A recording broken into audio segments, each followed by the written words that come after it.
പല പല പ്രിഫറൻസ് ഉണ്ട് ജോലിയിലും. അപ്പോൾ നിങ്ങൾക്ക് ശരിക്കും ഗവൺമെൻറ് ജോബാണോ അതോ പ്രൈവറ്റ് ജോബാണോ ഇഷ്ടം? അതാണ് നമ്മുടെ ഇന്നത്തെ ചോദ്യം. അപ്പോൾ ഇതിനെ പറ്റിയുള്ള നിങ്ങളുടെ അഭിപ്രായം എല്ലാവരും കമൻറ്റ് ചെയ്യണം. അതേപോലെ നമ്മുടെ ഇൻസ്റ്റാഗ്രാം പേജും ഫേസ്ബുക്ക് പേജും എല്ലാവരും ഫോളോ ചെയ്യണം. യൂട്യൂബ് ചാനൽ സബ്സ്ക്രൈബും ചെയ്യണം. So let's check public opinion.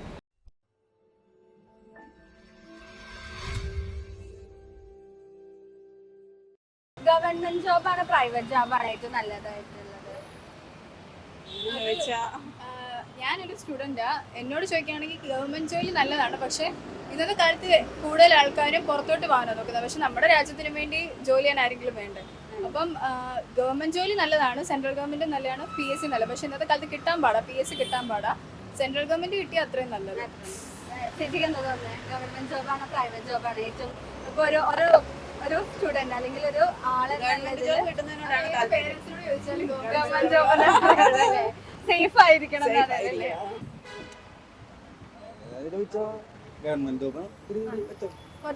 Life secure ആയിരിക്കും ഗവൺമെന്റ് ജോബിൽ തോന്നിയിട്ടുണ്ടോ? പക്ഷെ ഇപ്പൊ മിക്ക ചെറുപ്പക്കാരാണെങ്കിലും പ്രൈവറ്റ് ജോബിലോട്ടല്ലേ പോണത്. ഭയങ്കര സെക്യൂർ ആയിരിക്കും ഗവൺമെന്റ് ജോബ് എന്ന് മിക്കവരുടെ മൈൻഡിലുണ്ട്. എന്നിട്ട് എന്തുകൊണ്ടായിരിക്കും പ്രൈവറ്റ് ജോബ് എല്ലാവരും എടുക്കുന്നത്? ഫ്രീഡം ആയിരിക്കും. ഞാനിപ്പോ ചെയ്യുന്നത് പ്രൈവറ്റ് ജോബ്. അപ്പൊ നിങ്ങൾക്ക് ഗവൺമെന്റ് ജോബ് ആയാലൊക്കെ മാറ്റണം അല്ലെങ്കിൽ മാറിയെ കൊള്ളാം എന്നാണ് ഗവൺമെന്റ് ജോബ് കിട്ടിക്കഴിഞ്ഞാൽ ലൈഫ് സെറ്റിൽഡ് ആയി അങ്ങനെയാണ് തോന്നുന്നത്. എന്താ ലൈക്ക് പെർമനന്റ് ആയിരിക്കും എന്നുള്ളതുകൊണ്ടാണ് ലൈഫ് സെറ്റിൽഡ് ആയി. പെർമനന്റും ആയിരിക്കും. പിന്നെ നമുക്ക് എപ്പോൾ വേണ്ടെങ്കിലും ക്വിറ്റ് ചെയ്യാൻ വേണ്ടിയിട്ട്. പ്രൈവറ്റ് ജോബ് ആകുമ്പോൾ നമുക്ക് ക്വിറ്റ് ചെയ്താൽ പറ്റത്തില്ലല്ലോ. ഗവൺമെന്റ് ജോബ് കിട്ടുമ്പോൾ ലൈഫ് സേഫ് ആയി തന്നെയല്ലേ? പ്രൈവറ്റ് ജോബാണ്. ഗവൺമെന്റ് ജോബാണോ പ്രൈവറ്റ് ജോബാണോ ഏറ്റവും നല്ലതായി തോന്നിയേക്കണേ? Private job. എന്തുകൊണ്ട്? ഫുൾ ഡിസിപ്ലിൻ ഉണ്ട്, ആക്യുറസി ഉണ്ട്, ഔട്ട്പുട്ട് ഉണ്ട്. എന്നാലും നമ്മളിപ്പോ മിക്ക സ്ഥലത്ത് നോക്കുകയാണെങ്കിൽ ഗവൺമെന്റ് ജോബ് ഉണ്ടെങ്കിൽ കുറച്ചുകൂടി സെക്യൂർ ആയിരിക്കും നമ്മുടെ ലൈഫ് എന്നൊക്കെ പറയാറുണ്ട്.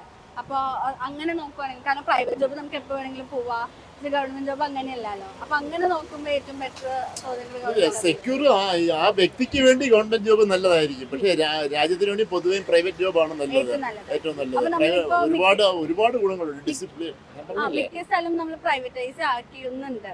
അപ്പൊ അങ്ങനെ ആകുമ്പോൾ ഒരുപാട് പ്രൈവറ്റ് ജോബ് വന്നാൽ നല്ലതായിരിക്കും. നല്ലതാണ്, രാജ്യത്തിന് നല്ലതാണ്. ഗ്രോത്ത് ഉണ്ടാവും.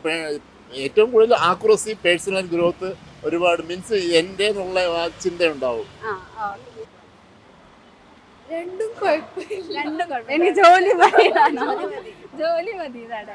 എന്നാലും ഇപ്പൊ ഒരു ടെമ്പററി അല്ലെങ്കിൽ പെർമനന്റ് എന്നുള്ളൊരു സൊല്യൂഷൻ നിങ്ങൾ ഏറ്റവും കൂടുതൽ പ്രിഫർ ചെയ്യാറായിരിക്കും?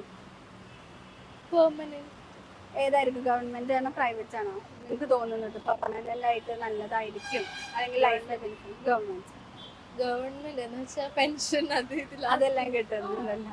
പ്രൈവറ്റിൽ അങ്ങനത്തെ സാധനങ്ങളൊന്നും ഇല്ലാത്തതുകൊണ്ടാണോ?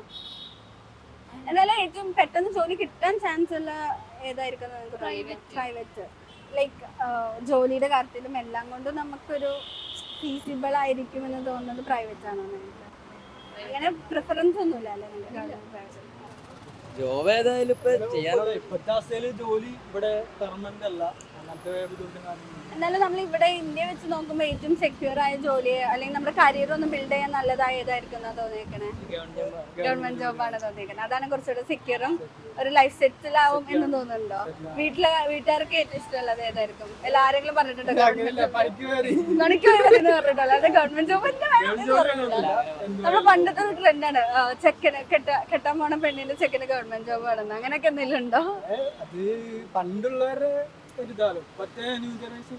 അതൊന്നും നോക്കുന്നില്ല. എന്നാലും നിങ്ങൾ കമ്പാരിറ്റീവ്ലി ഒരു സെക്യൂർ ആയിട്ടുള്ള ഒരു കരിയർ കിട്ടുമെന്ന് തോന്നുന്നത് ഏതാണ്? ഞാൻ ഏവിയേഷനാണ് പഠിക്കുന്നത്. അതിൽ തന്നെ നമുക്ക് മതി. ഗവൺമെന്റ് ജോലി വേണമെന്നില്ല. എന്താ ഗവൺമെന്റ് എന്ന് പറയാൻ കാരണം? ഗവൺമെന്റ് ജോബ് ചെയ്താൽ നല്ല സ്റ്റെബിലിറ്റി ഉണ്ടാവും തോന്നുന്നുണ്ടോ? നല്ല സ്റ്റേബിൾ ആയിരിക്കും തോന്നുന്നുണ്ടോ ഗവൺമെന്റ് ജോബ് ചെയ്താ?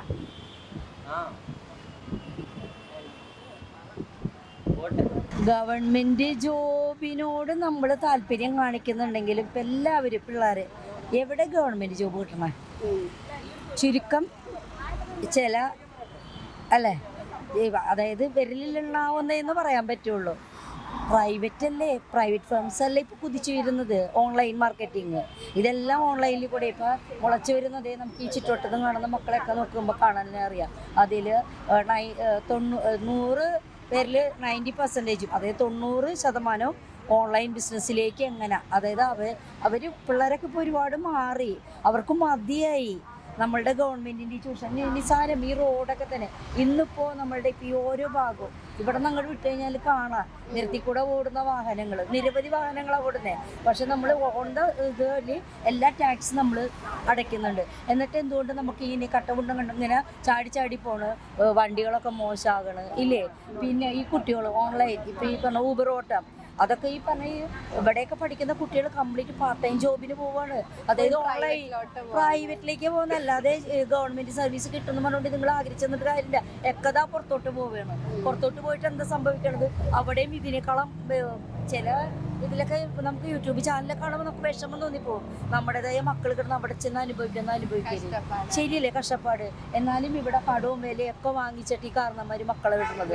എന്നിട്ടോ ഇവിടെ കാരണന്മാർ തനിച്ചും മക്കൾ അന്യനാട്ടിൽ പോയി നിന്നുകൊണ്ട് വേലയെടുക്കണം. അതിനേക്കാളൊക്കെ എത്രയോ നല്ല രീതിയിൽ നമുക്കിവിടെ നല്ല ഒരു ജോബ് ആക്ടിവിറ്റീസ് അവർക്ക് തന്നെ. പിന്നെ ഒരു കൊറോണ വന്ന്, ഒരു വെള്ളപ്പൊക്കം വന്ന്, എല്ലാം ദരിദ്രാവസ്ഥയിൽ ഞങ്ങളുടെ കംപ്ലീറ്റും, അതായത് വെള്ളത്തിൽ മുങ്ങിപ്പോയ ആൾക്കാരാണ് ഞങ്ങൾക്ക് കിട്ടിയത് ആകെ 10,000 രൂപയാണ്. വീടാകെ മോശമായി, അതിൻ്റെ കടക്കണിയിൽ 4-5 ലക്ഷം രൂപയുടെ മെറ്റീരിയൽ പോയി. എന്നെ പോലെയുള്ളവർക്കടെ പോലെ തന്നെ എത്രയോ ആൾക്കാർക്കടെ ലക്ഷങ്ങൾ പോയി. ഇതിൽ നിന്നൊക്കെ ഒന്ന് പിക്കപ്പ് ആവുന്ന ചോദിച്ചപ്പോൾ ബാങ്ക് ലോൺസിൽ ഇത് വന്നു, അടവിൽ ക്ലിയർ അല്ലാതെ വന്നു. അപ്പം എന്താ പറ്റണേ? നമുക്ക് ഒരു ലോൺസ് കിട്ടാത്ത അവസ്ഥയാണ് ഇപ്പോൾ. എന്താ വെച്ചിട്ടുണ്ടെങ്കിൽ എന്താണ്, എല്ലാവരും നോക്കും ഒരു സിബില്. ഈ സിബില് ചെക്ക് ചെയ്ത് കഴിഞ്ഞാൽ പറയും നിങ്ങളുടെ ലോൺ ഇങ്ങനെ കിടക്കണമെന്ന്. പിന്നെ പ്രൈവറ്റ് ആണെങ്കിൽ പോലും റൂറൽ ബാങ്കുകൾ പിന്നെ നോക്കാൻ വേണ്ട, അവര് നമുക്ക് ലോണേ ഇഷ്യൂ ചെയ്യില്ല. പിന്നീട് കുടുംബശ്രീക്കാർക്ക് അവർക്ക് ഈ കുടുംബശ്രീ ഇല്ലാത്തവരെന്ത് ചെയ്യും? ഞങ്ങളെ പോലെയുള്ള കുറേ ഇത് വനിതകളുണ്ട് കുടുംബശ്രീയിലൊന്നും ഇല്ലാത്തവർ. കാരണം അതിലേക്ക് കയറാൻ നേരം കിട്ടല്ലേ. നമ്മ ജോബ് രാവിലെ മോർണിംഗിന് കയറണം. ഇന്നിപ്പോൾ ചെറിയൊരു ഫംഗ്ഷൻ ഉണ്ടായിരുന്നത് കാരണം നമുക്ക് പറ്റിയില്ല. ഇതെല്ലാ ആഴ്ചയിലും പോയില്ലെങ്കിൽ പെണ്ണുങ്ങൾ തമ്മിൽ ഇടികൂടല്ലേ. അപ്പൊ കുടുംബശ്രീയിലുണ്ടെങ്കിൽ മാത്രമാണ് നമുക്ക് എന്ത് കിട്ടുള്ളൂ, ലോൺ കിട്ടുള്ളൂ. ഈ ലോൺ കൊടുക്കും, കുടുംബശ്രീയിലേക്ക് ലോൺ കൊടുക്കും എന്നും പറഞ്ഞുകൊണ്ട്, സ്വയം തൊഴിൽ എന്ന് പറഞ്ഞുകൊണ്ട്. എന്നിട്ട് എന്ത് തൊഴിലാണ് നടത്തണത്? വല്ല ചെക്കിങ് കണ്ട അതുമില്ല. അവിടെ ഉള്ളവർ വീണ്ടും അതൊരു ഇതിലൊക്കെ ആയിട്ടൊക്കെ ഉപയോഗിച്ച് അവർ വീണ്ടും ലോൺ അടക്കാൻ വേണ്ടി കഷ്ടപ്പാടും. എന്നിട്ട് ഈ ഷോപ്പുകളിലേക്കും അവിടെയും ഇവിടെ നിസാര സാലറിക്ക് വേണ്ടിയിട്ട് അവർ ജോലി ചെയ്യണം. ഇത് എവിടെ ചെന്ന് അവസാനിക്കാനായിട്ടാണ്? ഒന്നിനും ബേസിക് ഇല്ല. ഈ ബേസിക് ഇല്ലാത്തടത്തോളം കാലം ഏത് ജോബായാലും രക്ഷയില്ല. അതുകൊണ്ടാണ് ഇതുപോലെയുള്ള മക്കള് എന്ത് ചെയ്യണത്, അവരെ കൊണ്ട് ചെയ്യാൻ പറ്റാവുന്ന ഓൺലൈൻ ബിസിനസ്സിലേക്ക് അവർ കയറണം. അപ്പൊ അവരെ ഹെൽപ്പ് ചെയ്യാൻ വേണ്ടിയിട്ട് ഉള്ള നടപടിയാണ് ഇന്നത്തെ ഗവൺമെന്റ്. അതായത് കോൺഗ്രസ് ആയാലും BJP ആയാലും ഇനി LDF കയറോ ഇല്ലയോ എന്നുള്ളത് നമുക്ക് അത് കണ്ടറിയണം. അപ്പൊ ഇവരോടൊക്കെ നമുക്ക് പറയാനായിട്ടുള്ളത്, അതായത് ഇലക്ഷൻ വരും, അതിലേക്ക് എല്ലാവരും ജയിക്കും. എന്നിട്ട് ഈ കിടന്ന് അവരവർക്കടേതായ രീതിയിലേക്കുള്ള കണ്ടില്ലേ, ഇലക്ഷനിൽ നിന്നാക്കണവർക്കടെയൊക്കെ ഈ മന്ത്രിമാർക്കടെയൊക്കെ ബാങ്ക് ബാലൻസ് ചെക്ക് ചെയ്താൽ അറിയാൻ പറ്റും.